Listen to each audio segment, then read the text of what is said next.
વાસ્તુશાસ્ત્રના આ નિયમો હંમેશા યાદ રાખજો. પેલું છે, વાસ્તુશાસ્ત્ર મુજબ પૂજા ખંડમાં એ વાતનું ધ્યાન રાખવું કે દેવી દેવતાઓની મૂર્તિઓ કે ફોટા એકબીજાની સામે ન હોવા જોઈએ. 2 નંબર જોઈએ, વાસ્તુશાસ્ત્રમાં ઘરના મુખ્ય પ્રવેશ દ્વારનું ખૂબ જ મહત્વ છે. વાસ્તુશાસ્ત્ર અનુસાર જો ઘરનો મુખ્ય દ્વાર વાસ્તુ દોષથી પ્રભાવિત છે તો ઘરમાં રહેવાવાળા લોકો વારંવાર કોઈને કોઈ પરેશાનીઓ રહે છે. 3 નંબર જોઈએ, મુખ્ય દ્વારના વાસ્તુ દોષ વ્યક્તિની આર્થિક સ્થિતિ ઉપર ખરાબ અસર પાડે છે. એટલા માટે મુખ્ય દ્વારને નકારાત્મક ઉર્જા અને વાસ્તુ દોષથી મુક્ત કરવા માટે ઘરના મુખ્ય દ્વાર ઉપર સ્વાસ્તિક અથવા ઓમ બનાવવો જોઈએ. તેમજ મુખ્ય પ્રવેશ દ્વાર પર ગણેશજીની મૂર્તિ પણ સ્થાપિત કરો. પરંતુ ગણેશજીની મૂર્તિ સ્થાપિત કરતા પહેલા ધ્યાન રાખવું જોઈએ કે ગણેશનું મુખ ઘરની અંદર તરફ હોવું જોઈએ. 4 નંબર જોઈએ, જો તમે વાસ્તુ અનુસાર પૂજા રૂમ બનાવવા માંગો છો તો ધ્યાન રાખો કે પૂજા રૂમના દાદરા બાથરૂમથી દૂર હોવા જોઈએ. 5 નંબર જોઈએ, વાસ્તુશાસ્ત્ર અનુસાર તમારા પૂજા રૂમમાં દેવી દેવતાઓની મુખની દિશા ઉત્તર પૂર્વ તરફ હોવી જોઈએ. પૂજા કરતા સમયે તેને શુભ માનવામાં આવે છે. 6 નંબર જોઈએ, વાસ્તુશાસ્ત્રમાં કહ્યું છે કે બહારથી ઘરમાં આવતા લોકો ઘણી વખત નકારાત્મક ઉર્જા લઈને આવે છે. જેમના ઘરના મુખ્ય દ્વાર પર તુલસીનો છોડ હોય છે તેમના ઘરમાં આ પ્રકારની નકારાત્મક ઉર્જાનો પ્રવેશ થઈ શકતો જ નથી. 7 નંબર જોઈએ, વાસ્તુશાસ્ત્ર અનુસાર ઘોડાનું ચિત્ર ખૂબ જ શુભ હોય છે. પરંતુ એ વાતનું ધ્યાન રાખવું જોઈએ કે તમે જે તસવીર ઘરે લાવો છો તેમાં એક નહીં પરંતુ 7 ઘોડા હોવા જોઈએ. જો 7 ઘોડાવાળા રથ ઉપર સવાર સૂર્યદેવ હોય તો આ તસવીરને વધુ શુભ માનવામાં આવે છે. હવે 8 નંબર જોઈએ, ઘોડાની તસવીર લગાવવા માટે પૂર્વ દિશાને વધુ શુભ માનવામાં આવે છે. સૂર્યદેવ પૂર્વ દિશામાંથી ઉદય થાય છે અને અષ્ટમાં 7 ઘોડા હોવાનું માનવામાં આવે છે.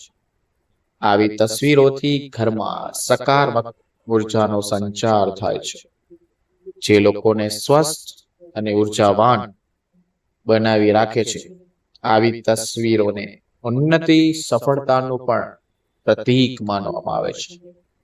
9 નંબર જોઈએ, વાસ્તુશાસ્ત્ર પ્રમાણે ઘરના પૂજા ઘરમાં વાસળી રાખવી જોઈએ. આવું કરવું શુભ માનવામાં આવે છે. હવે 10 નંબર, અતિથિ કષ્ટ સુંદર હોય. આ વાતનું ધ્યાન દરેક વ્યક્તિ રાખે છે. તમે પણ રાખતા જ હશો, પરંતુ અતિથિ કષ્ટ માત્ર સુંદર હોય અને તેમના નકારાત્મક ઉર્જાના કારણે નુકસાન પહોંચે. આવું તો તમે બિલકુલ ઈચ્છતા નહીં હોય. જો તમે અતિથિ કષ્ટને સુંદર દેખાવાની સાથે વાસ્તુની અનુકૂળતાનો લાભ મેળવવા માંગો છો તો આ વાતનું ધ્યાન રાખો કે અતિથિ કષ્ટમાં ઘરના મુખ્યની સીટ પાછળ પહાડ અથવા તો ઉડતા પક્ષીનું ચિત્ર હોવું જરૂરી છે. 11 નંબર જોઈએ, વાસ્તુશાસ્ત્ર પ્રમાણે ઘરમાં ભગવાન ગણેશની મૂર્તિ રાખવી પણ શુભ માનવામાં આવે છે. ભગવાન ગણેશને વિઘ્નહર્તા કહેવામાં આવે છે, જે માણસની દરેક સમસ્યાઓ દૂર કરે છે. 12 નંબર જોઈએ, વાસ્તુશાસ્ત્ર પ્રમાણે ઘરમાં માતા લક્ષ્મી અને ભગવાન કુબેરનો ફોટો લગાવવો ખૂબ જ શુભ માનવામાં આવે છે. માતા લક્ષ્મી અને ભગવાન કુબેરનો ફોટો લગાવવાથી આર્થિક સમસ્યાઓ તો દૂર થશે, ક્યારેય પણ ધનની કમી પણ નહીં થાય. 13 નંબર જોઈએ. ગણેશજી દરેક સ્વરૂપમાં મંગળકારી હોય છે, પરંતુ વાસ્તુ દોષ દૂર કરવા સિંદૂર રંગના ગણેશજીનું ખૂબ જ મહત્વ છે. જે ઘરોમાં રસોડું દક્ષિણ પૂર્વ દિશા એટલે કે અગ્નિ કોણમાં નથી હોતું, ત્યારે વાસ્તુ દોષ દૂર કરવા માટે રસોડામાં ઉત્તર પૂર્વ એટલે કે ઈશાન કોણમાં સિંદૂર રંગના ગણપતિની તસવીર લગાવવી જોઈએ. 14 નંબર જોઈએ. વાસ્તુ વિજ્ઞાન અનુસાર રસોડો અગ્નિ કોણમાં બનાવવાનું શુભ હોય છે. તેનાથી ઘરમાં રહેલા લોકોને સેહત પણ ઉપર, ખાસ કરીને મહિલાઓની સેહત ઉપર વિપરીત પ્રભાવ પડે છે. વાસ્તુ પ્રતિકૂળ હોય તો અને ધનની હાનિ નથી થતી. રસોડાનું વાસ્તુ સુધારવા માટે દેવી અન્નપૂર્ણાની તસવીર પણ કલ્યાણકારી માનવામાં આવે છે. તમે ઈચ્છો તો સિંદૂર રંગના ગણપતિજીની સાથે માતા અન્નપૂર્ણાની તસવીર પણ લગાવી શકો છો. 15 નંબર જોઈએ. અતિથિ કષ્ટમાં ભગવાન શ્રી કૃષ્ણ ની બાલ લીલા વાળી તસવીરો અને તમારા ગુરુ અને અથવા કોઈ એવા મહાપુરુષ જેનાથી તમને પ્રેરણા મળે છે તેમની તસવીર લગાવવી જોઈએ. આવી તસવીરોથી તમે સકારાત્મક ઉર્જાનો લાભ મળે છે. 16 નંબર જોઈએ. વાસ્તુ શાસ્ત્રમાં શંખને ખૂબ જ મહત્વ આપવામાં આવ્યું છે. વાસ્તુ શાસ્ત્ર અનુસાર શુભ મુહૂર્ત, ખાસ કરીને હોળી, રામનવમી, જન્માષ્ટમી, દુર્ગા પૂજા, દિવાળીના દિવસે અથવા તો રવિ પુષ્પ યોગ, ગુરુ પુષ્પ યોગ માં શંખને પૂજા સ્થાનમાં રાખીને તેનું ધૂપ દીપથી પૂજા કરવામાં આવે તો ઘરમાં વાસ્તુ દોષનો પ્રભાવ સાવ ઓછો થઈ જાય છે. ગાયનું દૂધ શંખમાં રાખીને ઘરમાં છાંટવામાં આવે તો તેનાથી પણ ઘરમાં સકારાત્મક ઉર્જાનો સંચાર થાય છે. 17 નંબર જોઈએ. જો શક્ય હોય તો સૂર્યાસ્ત પહેલા અને સૂર્યોદયના સમયે શંખ વગાડો.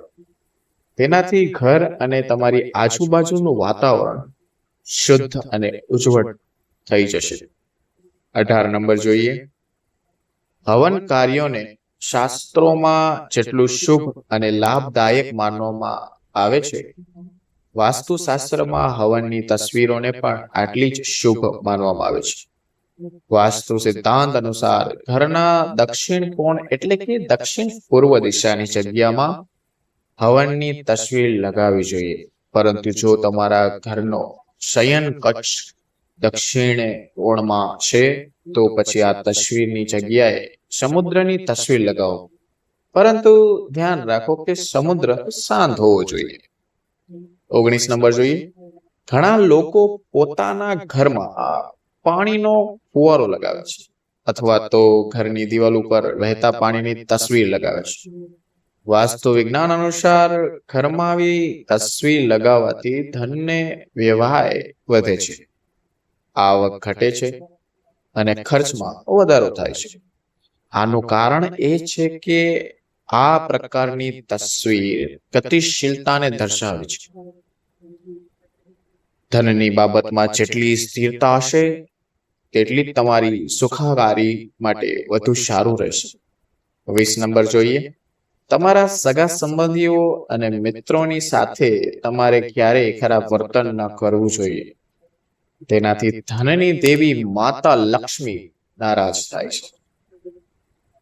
જો આ વિડીયો તમને પસંદ આવ્યો હોય તો વિડીયોને લાઈક કરજો, ચેનલને સબસ્ક્રાઇબ કરજો અને બાજુમાં આપેલા બેલ આઇકોનને પ્રેસ કરીને ઓલ ઉપર સિલેક્શન કરજો, જેથી તમને વિડીયોની નોટિફિકેશન સૌથી પહેલા તમને મળે.